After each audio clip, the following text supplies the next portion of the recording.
How do you do PR? How do you do your website? How do you market?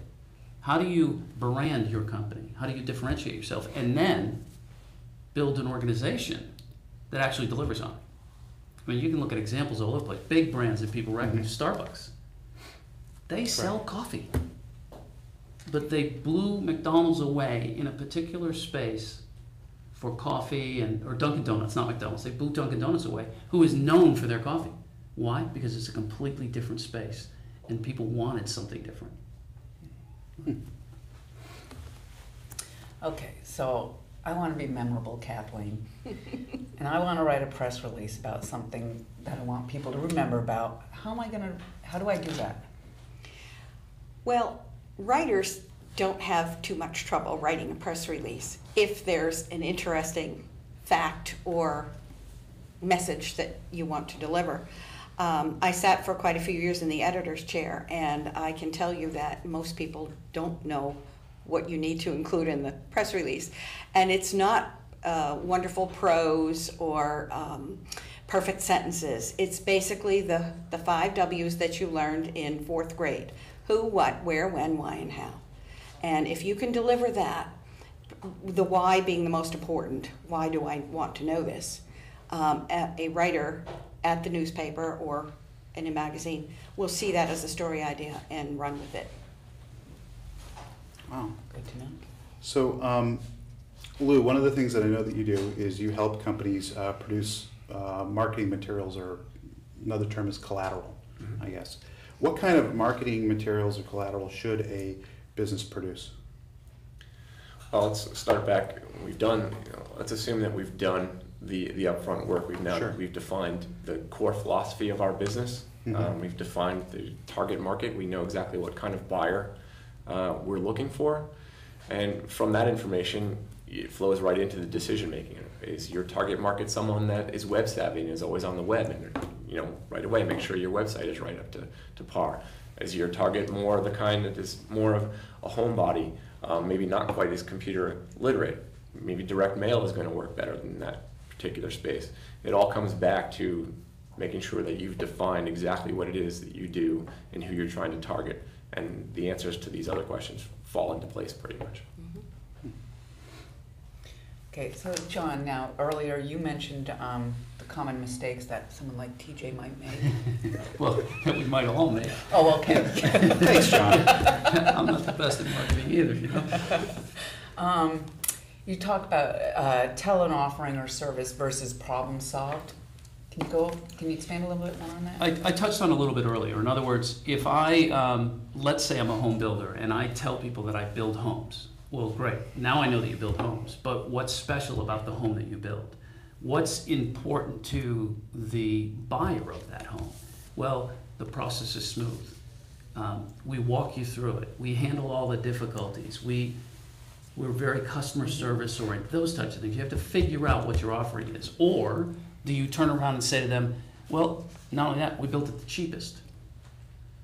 All right, so typically, and you guys jump in here, but there are a couple different buckets that you tend to look at. It's either price or service or an experience.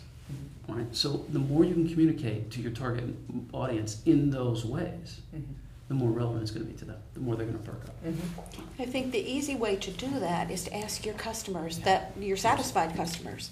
And you can create a survey, you can ask for a testimonial and work with them. What was the problem when what was the reason you called me in the first place, me, the business owner, and what was the process we took to solve it, and what are the results?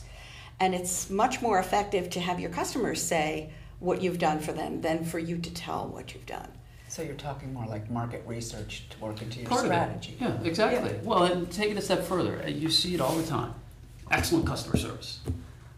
What does that mean? Right. Yeah. It's just a label. It's a big, vague, but if you can put specifics around that, like we return all our phone calls in 24 hours. We do certain specific actions, and people say, phone calls being returned, that's important to me. Good, good.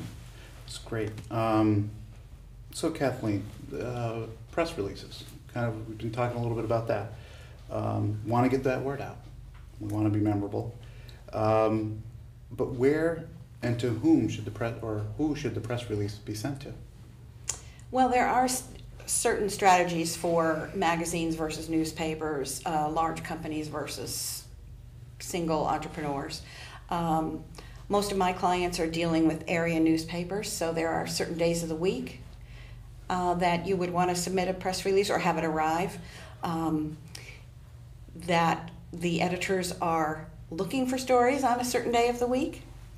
And so when your press release arrives on that day, which is Friday, by the way, taking notes, Thursday or Friday is a good day for your press release to arrive on an editor's desk, because they're looking for stories for next week. Gotcha.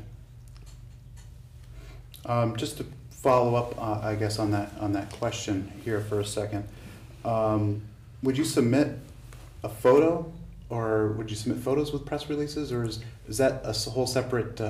Well, these days, most editors accept press releases by electronically, Mm-hmm. and the best way, so that you don't have to guess, is to put on the bottom photos available, or JPEG, or whatever they ask for. If you already know what they ask for, you would say that's the format that the illustration is available, rather than send it as an attachment first. Wait to be asked for it, and you can submit it in the format they request.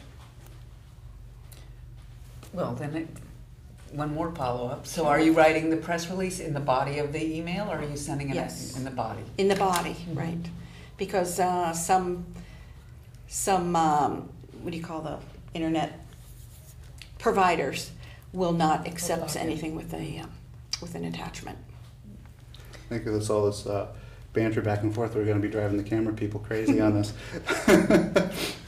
But, I think that's good information about the photos and the press releases. I think that's something that a lot of folks didn't know about, especially going on the day of the week. What's a better day to do that? So now, Lou, when you're helping a client and you're working on a logo, what makes the logo important? Well, I think one of the chief issue that comes up when people come and they say, well, I want a logo, they want something to put on their business card or their website, and I have to really educate and switch it around so that they understand that the logo is really nothing more than the symbol of this core that we've been talking about. A company has a set of philosophies that they follow, a set way of they do business that hopefully is different from their competition, and this logo is going to be the symbol of that. Now, when the logo is first developed, I tell people right off the bat that it really doesn't mean anything to anybody because it's new. And then the process is to work with it in a consistent manner and in a way that works towards that message that you are trying to define. The more you propagate that particular message, the stronger it's going to be. It generally scares people to find out that really it's going to be the public and their customers that's going to determine what that brand awareness is. So they really need to make sure that they're focused about putting it forward in the right way so that they can direct that. Pretty much all the time we have today. This goes by quickly, as I've said before on this, but it's love to just continue this discussion. I think there's a lot more questions we could be asking, and definitely, I think we picked the right folks today to come on the program, Carrie. Yeah. So I'd like to, I'm sure there's, as I said, more that we can get to, but if you'd like to more information on the topics that are discussed in today's program, the information on how to contact our guests or the show will be on the screen following the close of the program. So I'd like to thank our guests for coming in. We have Lou Genovese of Smudge Graphics, located here in Acton, Massachusetts. Lou's website is www.smudgegraphics.com. Kathleen Veth, public relations strategist and writer with Right Connections. Her phone number is 978-256-9391, and her website is kathleenveth.com. John Lawler, business and marketing strategist with Practical Decisions. He can be reached via the web at www.practicaldecisions.com, and his number is 978-846-2125. My co-host, Carrie Runeck, the president of It's Your Call, a marketing company in Harvard, Massachusetts. Her site is itsyourcall.com.